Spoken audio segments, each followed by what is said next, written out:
Leave It to Beaver aired for 6 seasons and managed to maintain a level of near perfection rarely seen in classic television.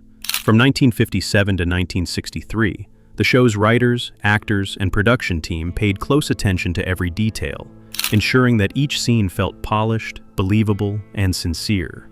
Every episode followed the adventures of Theodore Beaver Cleaver, his older brother Wally, and their idealized American parents, Ward and June, as they navigated everyday family life in the fictional town of Mayfield. While the series presented a wholesome, picture-perfect family dynamic, one infamous episode introduced a mistake so blatant it continues to stir fan debates decades later. In a particular scene, lasting 4 minutes and 17 seconds, Eddie Haskell, a character known for pretending to be smarter than he is, made a factual error so uncharacteristic that viewers have speculated about whether it was scripted or accidental. Although the show was filmed in an era when reshooting a scene was both costly and time-consuming, most mistakes were either corrected or simply overlooked by audiences watching on lower-resolution televisions. However, in the episode The Poor Loser, a small but telling detail gave sharp-eyed fans something to talk about for years. June Cleaver is seen updating a kitchen wall calendar, but the dates are wrong. They match the 1961 calendar instead of 1963, the actual year of the episode's airing. For example, May 1st appears as a Monday rather than the correct Wednesday. This simple slip, likely caused by reusing an old prop, gives the illusion of time travel within the Cleaver household. Some believe it was an innocent oversight, while others wonder if it was an intentional Easter egg, though this seems unlikely given the show's usually meticulous nature. Another standout error appears in the episode, Summer in Alaska, when Eddie Haskell, trying to impress his peers, references a real book 2 years before The Mast, but attributes it to the wrong author, Charles Dana, instead of the correct Richard Henry Dana Jr. I wonder if you're familiar with 2 Years Before the Mast. It's a book by Charles Dana. Yes, I know. Despite correctly associating the book with Dana Point in California, Eddie's misuse of the author's name comes across as uncharacteristic for a character usually portrayed as overly confident and well-read. What's even stranger is that in an earlier episode, the same book was mentioned correctly, further puzzling devoted fans. These inconsistencies, while minor, highlight the occasional human errors that slipped into a show otherwise considered flawless. In another creative episode, Beaver interacts with a buzzing bee that isn't a real insect, but a painted prop suspended on a visible piece of fishing line. Instead of hiding the string or refilming the scene, the production embraced the obvious effect, turning it into a moment of quirky charm reflective of the practical ingenuity of 1950s television crews. Back then, digital technology didn't exist, so visual tricks had to be physical, made with foam, wood, string, and skillful hands. It reminds viewers how far creativity can go with limited tools. The show's special effects, though simple, were often effective and delightful. Similar techniques were used in films like 2001: A Space Odyssey, which created the illusion of space with miniatures, or Star Trek, which used hand-built sets and props to convey futuristic ideas. These early days of television and cinema were defined by imaginative problem-solving and clever camera work. But perhaps one of the most controversial moments in Leave It to Beaver history was the airing of Captain Jack.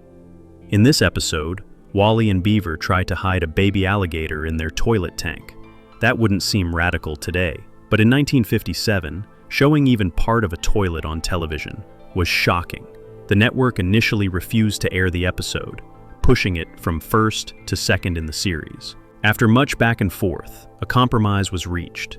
The tank could be shown, but not the bowl, and it couldn't be discussed directly. This seemingly simple choice sparked industry-wide debates on censorship, realism, and storytelling, and it laid the groundwork for future shows to depict more realistic settings. Ironically, that same episode stirred more controversy by showing the boys giving the alligator a sip of brandy, which also raised eyebrows over implications of underage drinking. Years later, this toilet scene would be credited as a groundbreaking moment in television history. Another unforgettable moment occurred in the episode The Party Spoiler, where Beaver, feeling excluded from Wally's party, secretly rigs a device called an interrupter to interfere with the record player, disrupting the music and confusing the guests. Although the prank was hilarious, it's technically flawed. Record players at the time couldn't stop and restart so quickly, and would have made a slow, warbling sound instead of resuming smoothly. But accuracy took a backseat to comedic timing, and audiences embraced the moment anyway. Over time, the scene became one of the most beloved pranks in the series, even earning a top spot in fan rankings. As the show progressed, cast members aged, leading to new behind-the-scenes challenges.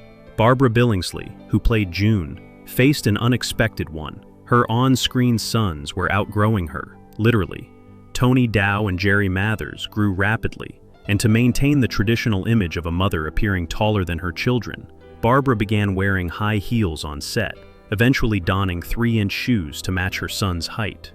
The show's pristine set, with its glossy floors, made walking in heels risky, and at one point, she nearly tripped over a loose floorboard.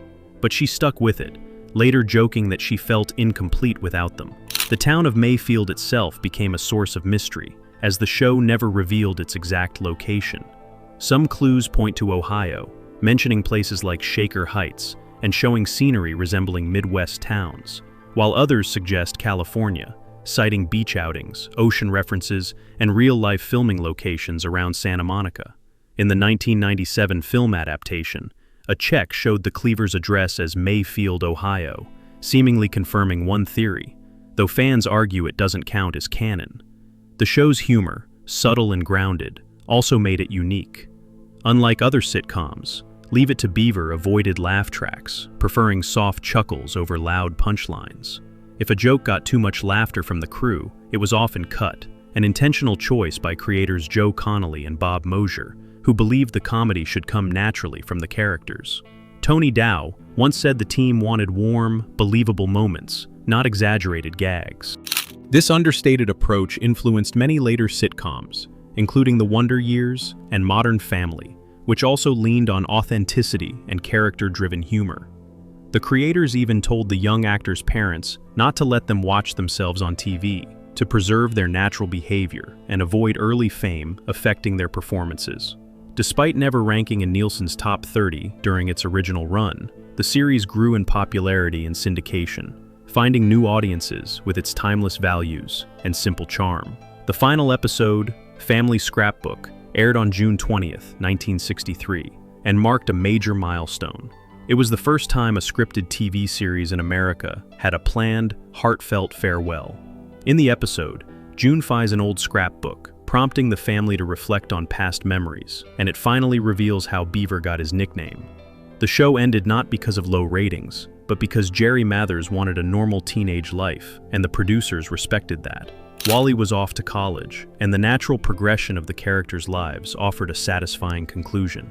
Unlike many shows that simply ended without warning, Leave It to Beaver paved the way for the thoughtful finales we expect today.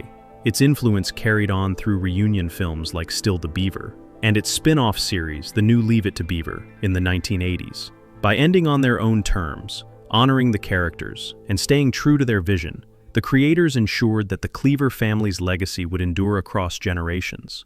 Even now, the show remains a landmark in television history, not only for its storytelling and idealized depiction of family life, but for the many ways it quietly changed the medium from behind the scenes.